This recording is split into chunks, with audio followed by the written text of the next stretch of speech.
The Ashford Grand Hotel had never looked more like a cathedral built for one purpose only, to make ordinary people feel small. Crystal chandeliers dripped light onto white orchids and imported linen. Champagne towers stood like monuments. And in the bridal suite upstairs, Claire Bennett stood before a mirror, watching a stranger in white lace look back at her. She did not recognize the fear in her own reflection. Claire had spent a decade auditing broken systems for a living. She was not a woman who trembled. Yet something about that morning felt engineered, rehearsed, wrong in a way she couldn't yet name. The staff moved with unnatural precision. Nobody met her eyes. Even the seamstress adjusting her veil kept glancing toward the door, as if waiting for permission to speak. Her best friend, Dana Reyes, burst in without knocking, phone still in hand, jaw tight. "There are too many reporters downstairs," Dana said. "Not wedding photographers. Real journalists. The kind who cover fraud trials." She lowered her voice. "And Marcus Whitfield is working the room like he's handing out subpoenas instead of champagne."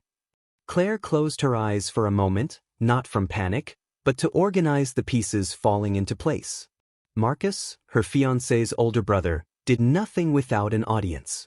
And when the Whitfield family assembled a large enough audience, it was never to celebrate. It was to make an example of someone. "Does Ethan know?" Claire asked, still facing the mirror. Dana hesitated. "He's downstairs already." He looked strange. Not nervous like a groom. Still, almost cold. That single word landed heavier than any accusation could have.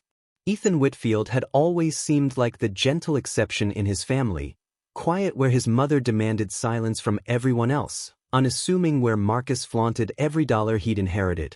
Claire had fallen for that gentleness. But gentleness, she was beginning to understand, could curdle into something else entirely when a man had spent his whole life learning to feel nothing rather than feel the wrong thing in front of his mother. Downstairs, Eleanor Whitfield moved through her son's wedding like a general reviewing troops, her smile calibrated to look like sacrifice rather than triumph. Beside her, Marcus greeted senators, investors, and old money with the ease of a man who knew exactly what every guest owed him. His eyes kept drifting to the entrance, not with a brother's excitement, but with the eager patience of someone waiting to watch something fall.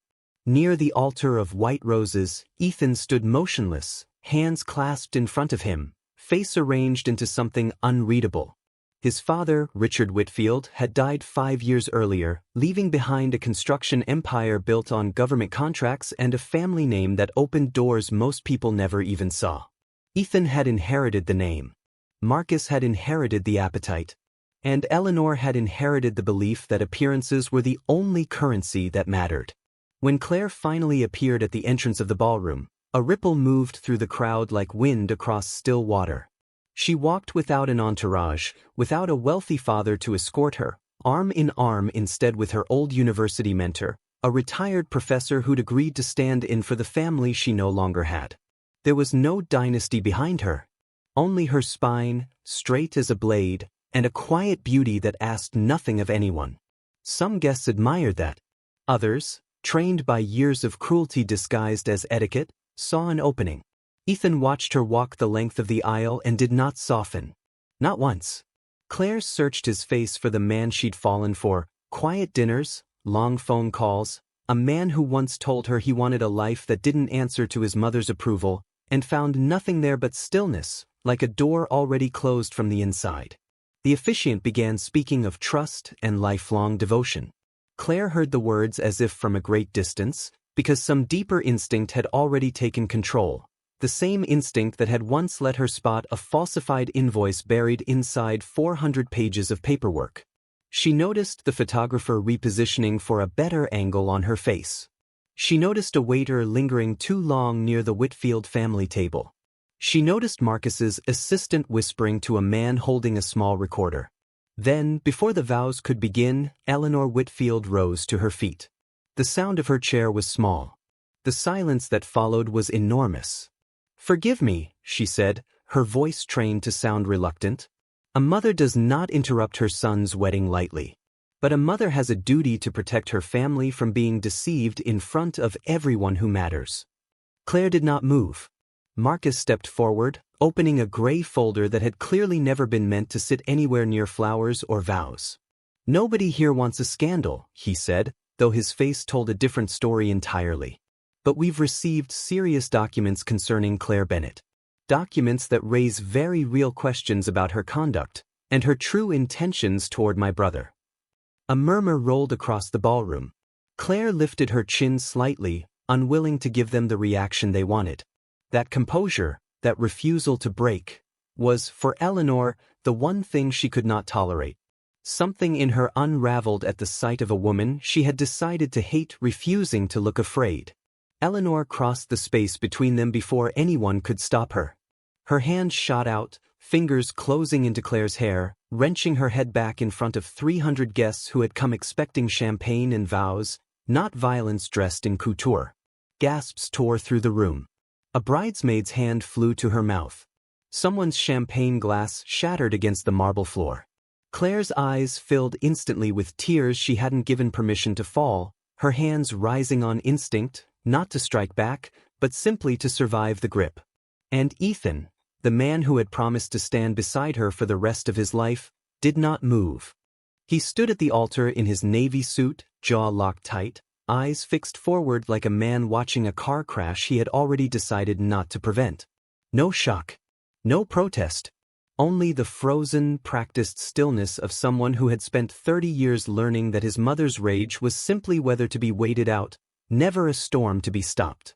It was that stillness, more than the pain in her scalp, more than the whispers already spreading through the crowd like fire through paper, that told Claire Bennett everything she needed to know about the man she had almost married, and about exactly how far his family was willing to go to make sure she never reached the altar as anything other than a warning to everyone watching. The shattered glass still glittered on the marble floor when Claire finally pulled free, one hand rising instinctively to her scalp, the other gripping the altar rail to keep her balance. Her veil hung crooked. Strands of hair had come loose across her face. For a moment, the entire ballroom seemed frozen mid-breath, 300 guests uncertain whether to look away or keep watching. Eleanor stepped back first, smoothing the front of her gown as though she had merely adjusted a centerpiece rather than assaulted her son's bride in front of half the city's elite. She pressed a handkerchief to dry eyes, though no tears had actually formed. "Forgive me," she said again, softer now, already reshaping the moment into something she could survive. "I tried to accept her. I truly did, even knowing she came from a world so different from ours, even sensing how quickly she inserted herself into my son's life. But when an entire family is at risk, we cannot afford to be naive." The word different landed in the room like something spat rather than spoken. A few women glanced at Claire with performative pity, as if the hair pulling itself had somehow been provoked. Others leaned forward, hungry for more. At the investors' table, one man's expression hardened into something unreadable, not sympathy exactly, but the beginning of doubt. Marcus raised several printed pages, seizing the momentum his mother had just created through violence. According to this, Claire was investigated for misappropriating funds during a previous audit. There are also records of contact with individuals connected to litigation against our company. We only want transparency. The lie had been constructed with just enough craftsmanship to wound before anyone could examine it closely. Claire recognized old letterheads, real numbers stitched to false conclusions, digitized signatures stripped of context. It was the kind of fraud built by someone who believed appearances alone would be enough. It was also the kind of mistake made by someone who had badly underestimated exactly who they were attacking. Ethan finally took a step forward, then stopped before reaching his mother. "Marcus, this isn't the time." The sentence moved through Claire like ice water. "Not this is a lie. Not I trust her. Not even mother, you just hurt her." Only concern for the timing, never the injustice, and never the violence he had just watched happen without lifting a hand. Marcus allowed himself a small, satisfied smile, sensing the emotional victory. Eleanor placed her hand on her younger son's arm with venomous tenderness, the same hand that moments ago had been buried in Claire's hair. "Sweetheart, the truth never arrives at a convenient hour." The entire ballroom seemed to hold its breath, waiting for Claire to cry harder, scream, flee, or beg. The humiliation had been designed precisely for that purpose. The white dress, the cameras, the altar, the silenced music, the illustrious audience, the violence itself, all engineered to turn her dignity into spectacle. But Claire straightened her veil with steady hands and remained still. Inside, something ached, not only from the sting still spreading across her scalp, but from the sudden, brutal solitude of standing beside a man who should have been standing with her, who had watched his own mother assault her and called it bad timing. Love, when it stays silent in the face of injustice, does not simply vanish. It rots within seconds. Dana rose halfway from her seat, face white with fury, but Claire lifted her hand slightly to stop her. Dana understood, though her eyes burned. Claire took a step forward. Her heel struck the marble floor softly, yet everyone heard it. She looked first at Marcus, then at Eleanor, then at Ethan. "Are you finished?" she asked, her voice calm, betraying nothing of what had just been done to her. The question, so simple, disarmed the theater for one brief moment. Eleanor blinked, visibly bothered by the absence of the collapse she tried to physically force out of her. Marcus frowned, as if a scene had gone off script. "Claire, don't make this worse," Ethan said, almost a whisper. She met his eyes with a serenity that made him look away. "I didn't make anything worse, Ethan. I simply arrived to get married." The sentence carried no volume, yet it carried a precision sharp enough to make several guests shift uncomfortably in their chairs. Marcus tried to regain control. "Then answer. Are these documents false?" Claire tilted her head slightly. "They're incomplete, manipulated, and used in bad faith, which, considering who brought them, doesn't surprise me at all." A louder murmur swept the room. Eleanor's expression hardened. "Watch your tone inside our house."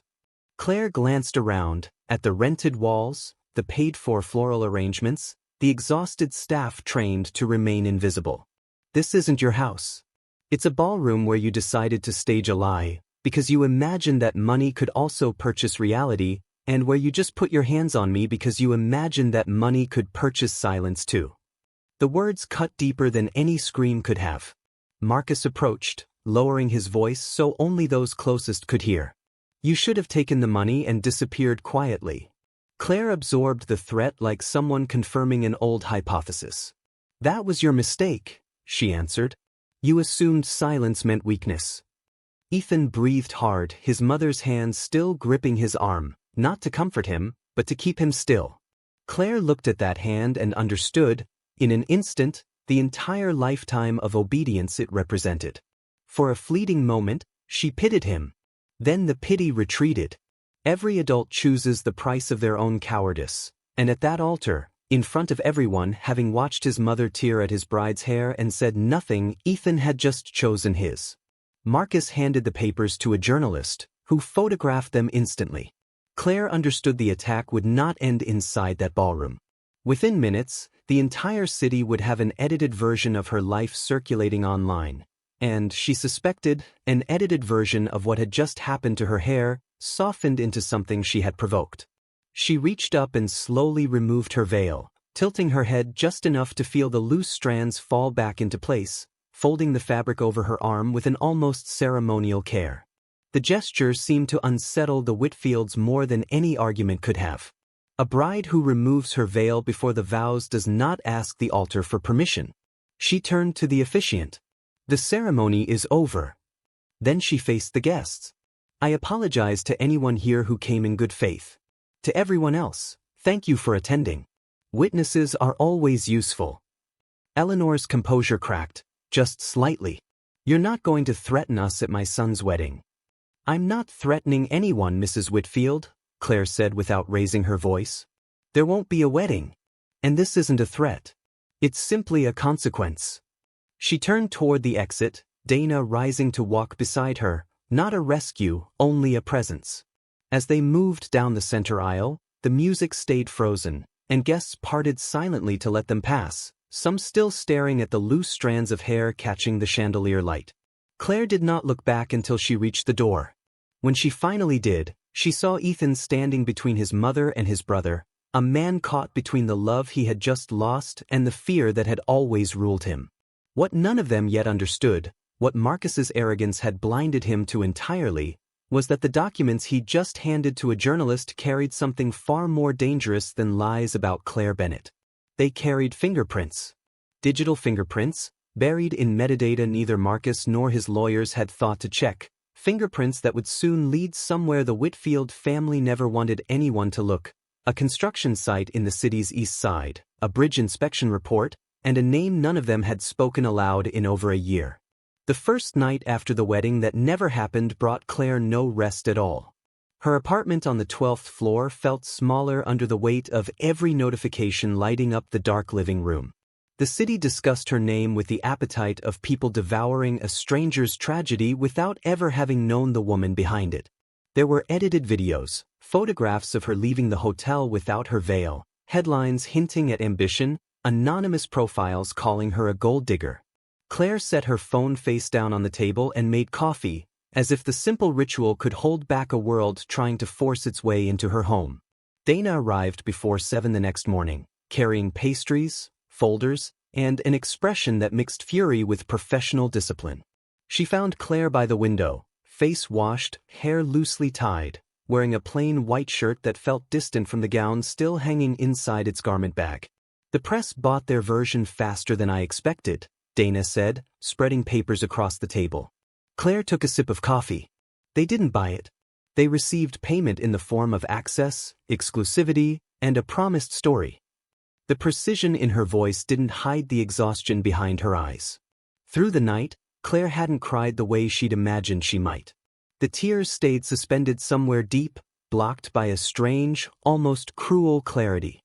She had watched every video, noted every timestamp, every reporter's name, every cut and repeated phrase across different outlets. The public humiliation the Whitfields had engineered as a final blow was slowly becoming a traceable trail. Dana noticed the notebook open beside her, full of arrows and columns. "You spent the night mapping the lie." "It was the only way not to fall apart," Claire answered quietly. Dana heard the fracture behind those words, though Claire never allowed grief to steer. Claire pulled out a blue folder, different from the gray one Marcus had used at the altar. "They made 2 mistakes. First, they used falsified documents built from real fragments.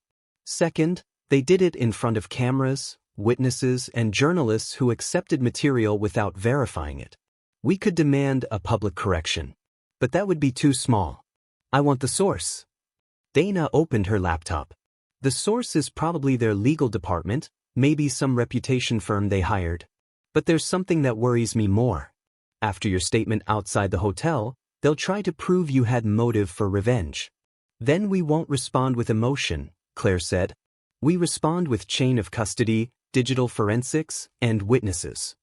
The first phone call came at 8:12 a.m. It was Leon Marsh, a former accountant for Whitfield Construction, calling from an unknown number. His voice carried the fear of a man already crushed once by powerful people and taught to distrust even the walls around him. "Miss Bennett, I saw what they did yesterday. If they went that far, it's because they know you got close." "Close to what, Leon?" Silence, then a heavy breath. "The East Side School renovation contract. And the Harbor Bridge project." Claire closed her eyes. Both names had already appeared in her old notes, always as shadows without shape. Months earlier, while quietly reviewing supplier reports connected to the Whitfields, she'd found strange repetitions in invoices, newly formed companies winning enormous contracts, safety reports signed by engineers no longer even living in the country. At the time, Ethan had asked for patience, saying Marcus was difficult, that the family had enemies, that maybe marriage would open space for internal conversations. Claire had wanted to believe him, because loving someone also means wishing for a better version of reality. "You said the bridge," Dana pressed carefully. Leon laughed without joy. "I have documents.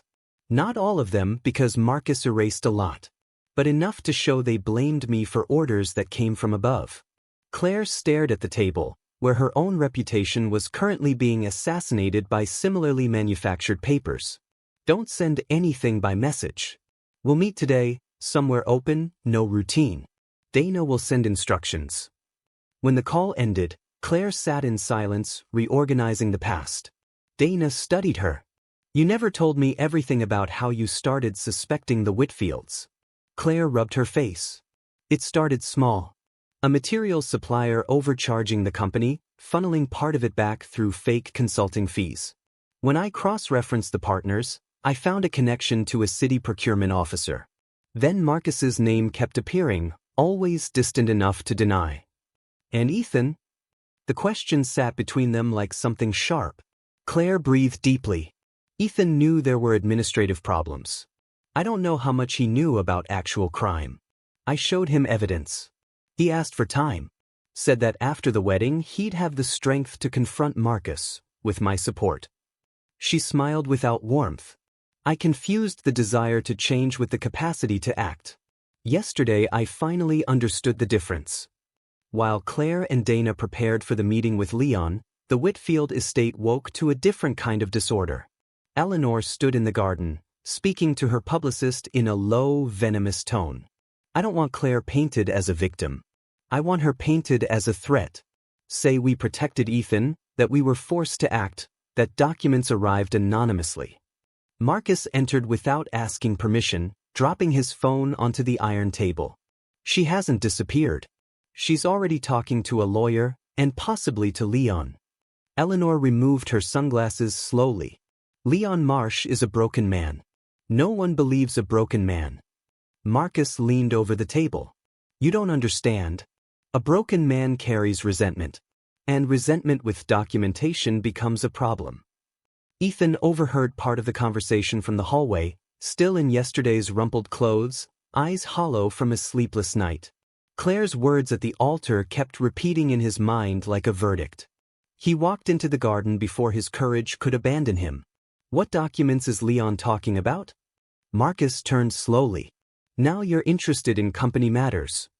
Yesterday you destroyed my life using accusations I never even saw before. I want to know if they were true.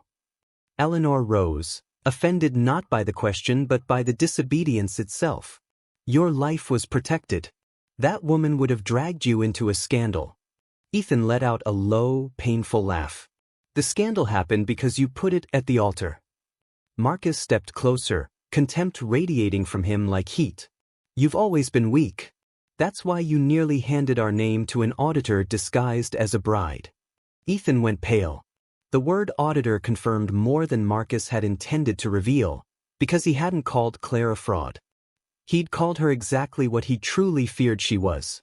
And across the city, inside a small cafe near the harbor, Claire was about to meet Leon Marsh face to face, carrying a thermal folder meant to protect documents that would soon tie a bride's public humiliation directly to a bridge inspection report, a dead worker's name, and a company that had learned to bury its mistakes beneath other people's ruined reputations. Claire arrived at the harbor cafe shortly after noon, wearing sunglasses, plain slacks, and a navy blouse without a single distinguishing detail. Dana walked a few steps behind, scanning reflections, cameras, faces that lingered too long. Leon sat near a side exit, holding a paper bag as though it carried something fragile rather than evidence. He stood when he saw Claire, visibly uneasy at facing her after the public humiliation, but the shame quickly gave way to respect. I'm sorry for what they did to you, he said. Claire sat without hurrying. They did it to you too, Leon. They just chose a different stage. Inside the bag were a flash drive, printed emails, receipts, and an old photograph of a construction crew standing in front of the harbor bridge. Leon pointed to a smiling man in the image. That's Daniel Reyes Cole, site foreman. Died when the temporary structure collapsed. They said it was human error. It wasn't.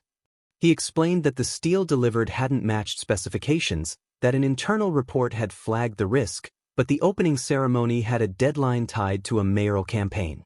Marcus had ordered pages swapped, placing the blame on Leon for approving payment without proper inspection. Claire studied the documents with the same coldness that had gripped her at the altar. The most dangerous evil rarely looked monstrous on paper. It looked administrative. Why didn't you go to the district attorney? Dana asked. Leon smiled bitterly.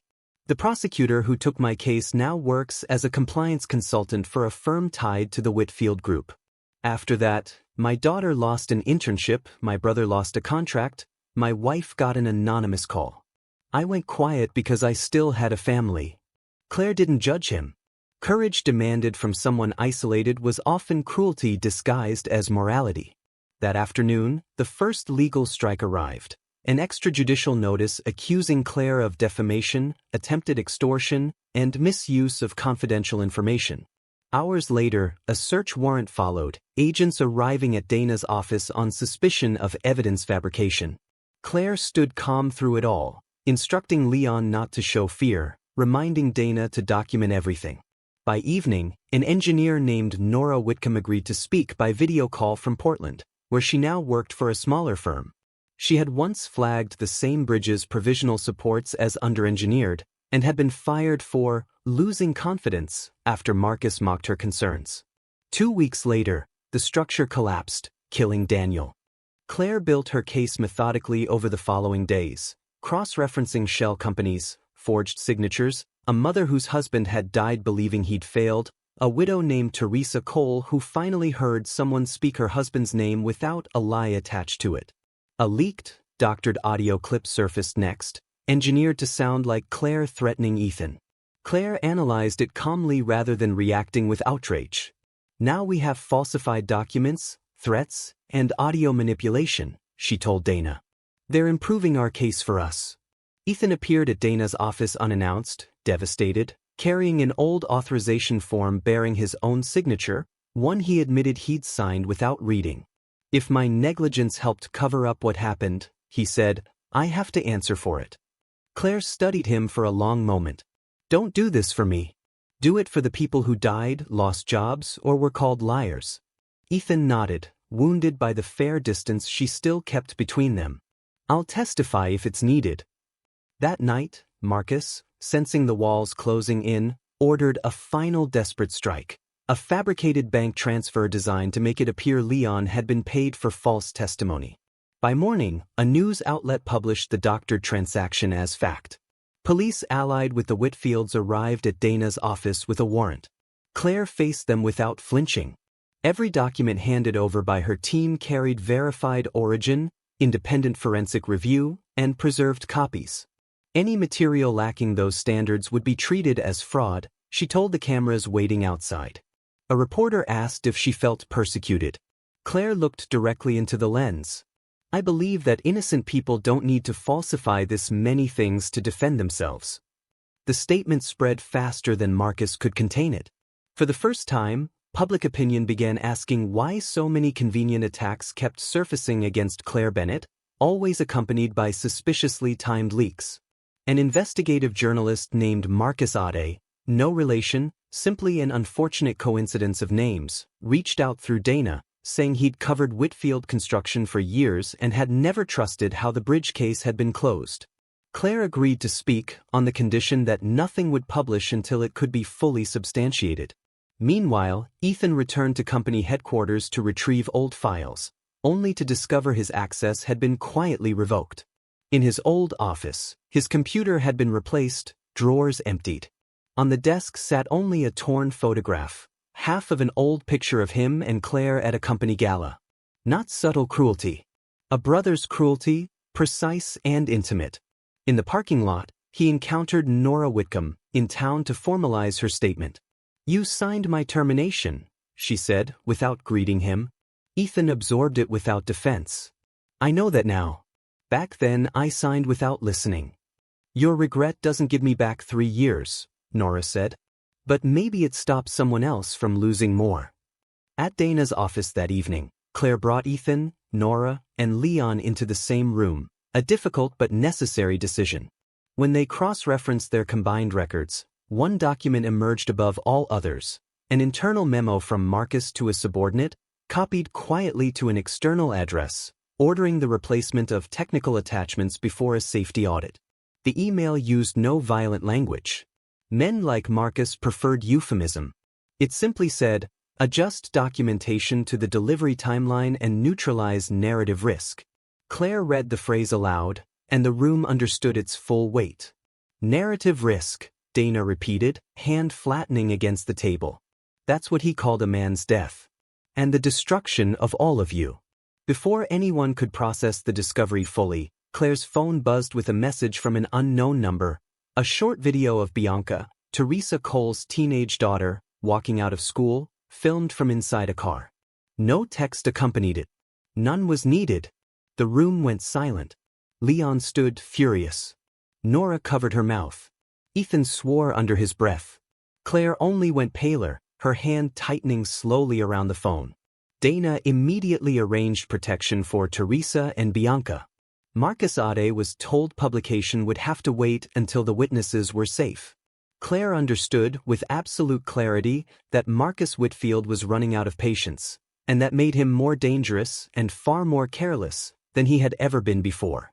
That same night, a forensic expert confirmed something Claire had been waiting for since the wedding day. The memo bore metadata linking it directly to a server inside Whitfield Construction's own building, a server now protected under an emergency court order for data preservation, filed and approved within the hour, before anyone inside that company could destroy what remained of the truth.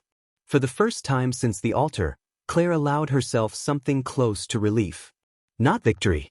Not yet. But a door, finally, that the Whitfields could no longer quietly close.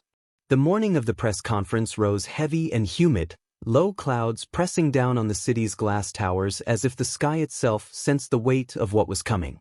Outside Whitfield Construction's headquarters, reporters gathered in numbers Claire hadn't anticipated. Marcus had summoned investors, city council members, representatives from the Public Works Department, and nearly every local outlet still willing to lend him credibility. Inside Dana's office, no one spoke loudly. Claire stood by the central table in a beige blazer, hair pulled back, expression clear of anything resembling fear. That absence, in itself, was its own kind of power. Dana reviewed the data preservation order for the third time. Marcus Ade checked messages from sources inside the mayor's office. Leon sat with his hands folded, silently rehearsing his own testimony. Nora examined technical reports with the concentration of someone reclaiming a version of herself they tried to erase.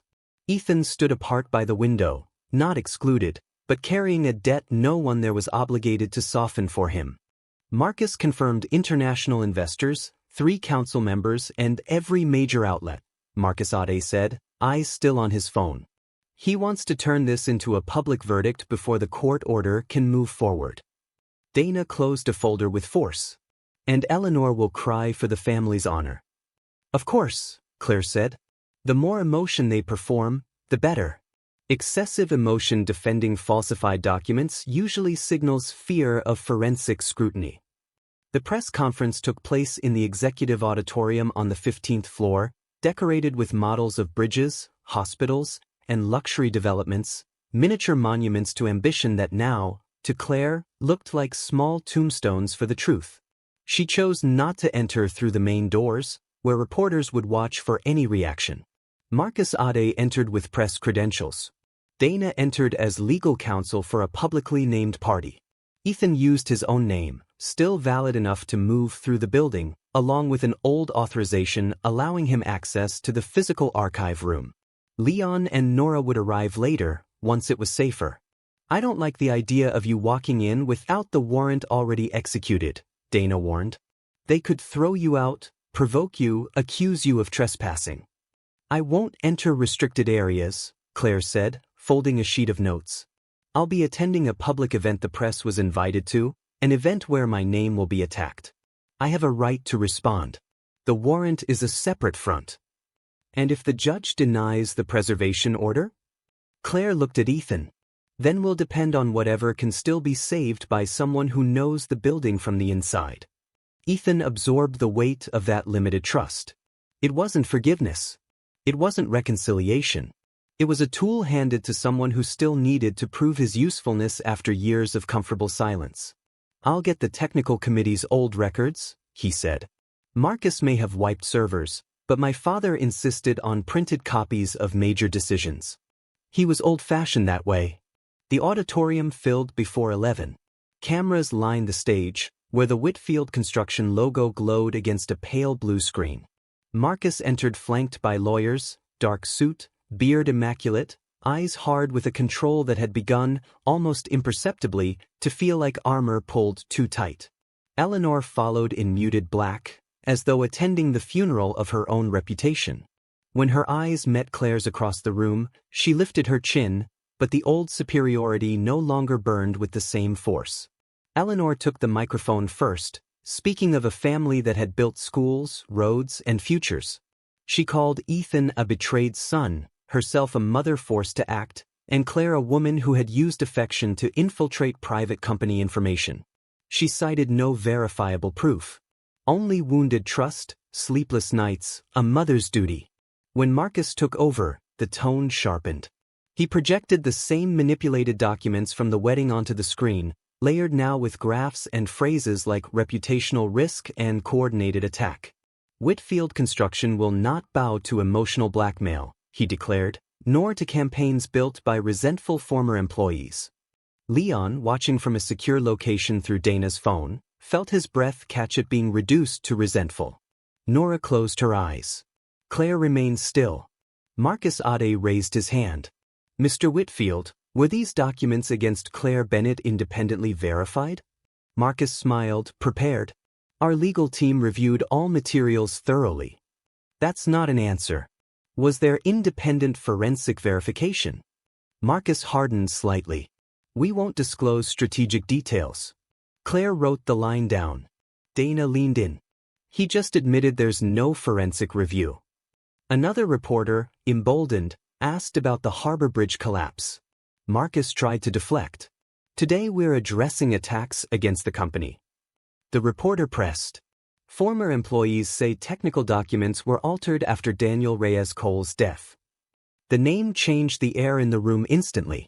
It was no longer corporate reputation under discussion. It was a dead man, spoken with his full name attached. Marcus forced his smile to hold. We deeply regret any tragedy on our sites. However, competent investigations closed that matter. Claire lifted her eyes. The word competent sounded like a door closing badly. At that exact moment, Dana's phone lit up.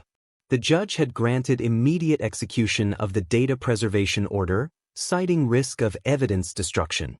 She showed the screen to Claire. It wasn't victory yet, but it opened a passage. Ethan, upstairs in the archive room with a court officer, received the same confirmation, just as two officials entered the building alongside an appointed forensic analyst. The stage built for spectacle had begun receiving reality through another door entirely. A staffer rushed onto the stage and whispered into Marcus's ear. The shift in his expression was minimal, but Claire caught it. People trained to lie learned to control their mouths and their eyes. They rarely controlled their necks, where tension surfaced before words did. Marcus called for a 5-minute recess. Marcus Ade stood, filming. Dana rose beside him. Before the recess, my client will exercise her right to respond to the accusations made at this event. The company's lawyer moved to intervene, but several cameras had already turned toward Claire. Dana's declaration had opened a door the room's hunger for spectacle wouldn't let close again. Claire walked to the side aisle without stepping onto the stage, remaining level with the guests rather than looming over them as a corporate figure would. Her voice, when it came, sounded less like defense and more like testimony. Whitfield Construction released documents against me without independent forensic verification, with excerpts taken out of context, and with technical indicators of manipulation. My team has already logged those indicators. They will be delivered to the proper authorities. Marcus tried to interrupt. This is an attempt to create chaos. Claire turned toward him. The chaos was using a wedding to manufacture an accusation. The sentence spread through the room like a spark finding dry wood. Eleanor rose, forgetting the cameras entirely. Have you no shame, coming here after what you did to my son? Claire looked at her with a firm sadness. Shame belongs to whoever raised a son to fear his own conscience. Marcus, sensing the danger, seized the microphone back. Ms. Bennett, if you have proof, present it. Otherwise, leave. Claire had been waiting for exactly that. Proof isn't theater, Mr. Whitfield. But since you chose to make public accusations, I can clarify a few verifiable points. Dana handed her a folder. Claire displayed no sensitive files, only redacted copies. The document used to accuse me at the wedding was edited on a terminal linked to the law firm representing your company. The threat sent to my office has been logged and sealed. The audio released against me contains cuts identifiable through forensic analysis. And a court order to preserve Whitfield construction servers is being executed inside this building at this exact moment. The final sentence shook the room. Reporters began speaking over one another. Marcus felt rage rising but couldn't afford to show panic. A court order proves nothing. Exactly, Claire said. It preserves what may prove something. Which is why it matters so much that no one inside this company adjusts documentation to fit the narrative anymore. The subtle citation of his own internal memo made Marcus's face go rigid. Only he, his subordinate, and a handful of others knew that exact phrase. Claire saw the recognition land. Marcus Ade saw it too, and moved his camera closer. Upstairs, Ethan stood in the archive room as drawers were opened under judicial order, uncovering minutes from board meetings marked cost review, his own signature beside his brother's, beside his late father's, and buried at the bottom of a drawer, an envelope marked contingency, containing printed messages his father may have kept as insurance against his own sons. One of them mentioned pressure from the mayor's office to open the bridge ahead of schedule, and a direct request from Marcus to silence the engineer who'd raised concerns. Ethan felt sick. His father, the man the family had always called an honorable patriarch, may have known more than anyone had ever admitted. Back in the auditorium, Eleanor made one final, desperate attempt. This woman is manipulating all of you. She always wanted to enter our family just to destroy what we built. Claire turned to face her fully. I entered your family because I loved your son. I began investigating because I found evidence of crimes. And I was publicly destroyed because your other son believed a humiliated woman would be less dangerous than a respected professional. The room fell utterly silent. Marcus, cornered, reached for the only weapon he had left. Something personal, something meant to shame her beyond repair, something that would cross a line even his mother hadn't dared to cross. He opened his mouth to speak it aloud, in front of every camera in the room. You speak of professionalism, Marcus said, voice dropping into something colder and more deliberate, but you were sleeping in my brother's house while gathering information about our company. The insinuation was calculated to humiliate her beyond anything the documents had managed. Claire felt the violence of it, but didn't flinch. I won't confuse your lack of ethics with my personal life, Mr. Whitfield. Relationships don't turn crimes into private property. A few murmurs of approval moved through the crowd. Dana suppressed a smile. Eleanor looked ready to explode. Marcus understood too late that Claire would not accept the narrow moral cage he was trying to build around her. The recess ended when court officers arrived in the auditorium itself, accompanied by a forensic analyst and 2 agents. No handcuffs, no shouting, only official documents, required signatures, servers to be preserved, all captured live by Marcus Ade's camera. The company that, minutes earlier, had accused Claire of fabrication now had to surrender its own internal machines under judicial order, in front of the very cameras it had summoned to destroy her. Reporters who had repeated the Whitfield's accusations for days began visibly shifting their tone. Marcus stepped off the stage, grabbing his assistant by the arm, forgetting the cameras entirely. Get the mirrored server offline, he hissed. It's too late for that, the man said, terrified. Claire, a few feet away, didn't catch every word, but she saw the gesture, the panic, the grip on his subordinate's arm like a claw. Marcus Ade caught part of it on camera.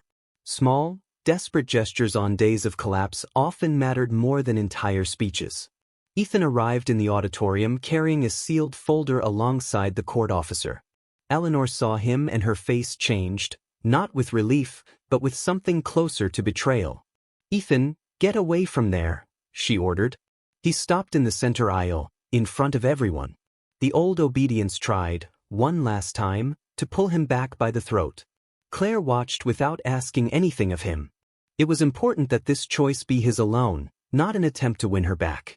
Ethan took a breath. No, mother. 2 words, quiet, almost small, yet for Eleanor Whitfield, they sounded like an ancestral door closing against her forever. Marcus advanced. What exactly do you think you're doing? Ethan raised the folder, handing over minutes and documents that should have been preserved from the start. Marcus laughed with contempt. You don't even understand what you read. Maybe I didn't before, Ethan said, holding his brother's gaze. Now I understand enough to know my signature was used. My cowardice helped. And a man died while all of us called it the cost of doing business.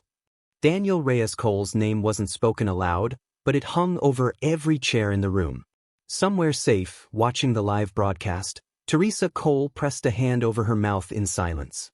Eleanor stepped toward her son, forgetting the cameras completely. Are you going to destroy your family because of her? Ethan looked at Claire, then back at his mother. I'm not destroying anyone. I'm finally stopping the destruction we caused to everyone else. The answer struck Eleanor with the same public humiliation she had once tried to use as a weapon. For the first time, the matriarch looked small inside her own carefully chosen wardrobe. Marcus, though, didn't shrink. He became more dangerous instead. You know nothing about what holds this company together. Without me, all of you would be begging for respect. Claire took a step forward. Maybe that's the problem, Mr. Whitfield. Respect that has to be sustained through fraud, fear, and silence isn't respect. It's a hostage situation. Marcus Ade caught the line cleanly on camera. The narrative Marcus had tried to fix in place had shattered in front of an audience meant to seal his victory instead. Court officers began isolating equipment. Employees whispered, some near tears, from fear of losing their jobs, others from the slow realization of what they'd been serving. Nora and Leon entered the auditorium quietly, escorted, and Marcus saw them arrive with the particular dread of a man watching every piece of a puzzle finally locking into place. Bitter former employees, he spat. Nora answered before Claire could. I had bitterness when I lost my job. Today I have a report.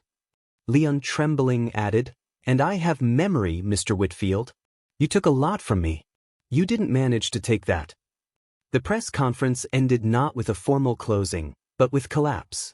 Investors left on their phones. Council members slipped out through side doors.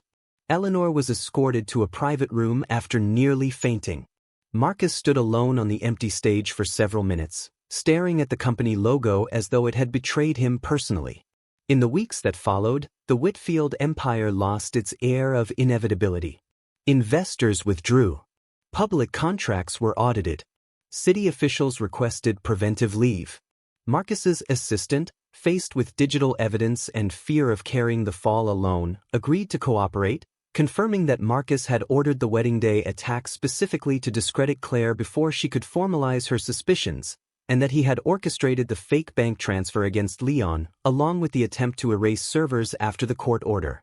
Marcus's arrest came 2 weeks later, not as public vengeance, but for obstruction, witness intimidation, and risk of evidence destruction. Eleanor watched the footage alone in a smaller apartment she'd since moved into, no audience left to perform for. For the first time, she seemed to feel the true weight of shame, without lights, without a speech, without guests to impress. Ethan resigned from the company and voluntarily surrendered further documents. He faced administrative proceedings for negligent signatures, lost the comfortable friendships that had surrounded his old name, and began visiting Teresa Cole, with her permission, not seeking forgiveness but helping however she allowed. Bianca treated him with polite distance. Teresa, with a fairness sharper than cruelty. Ethan accepted both.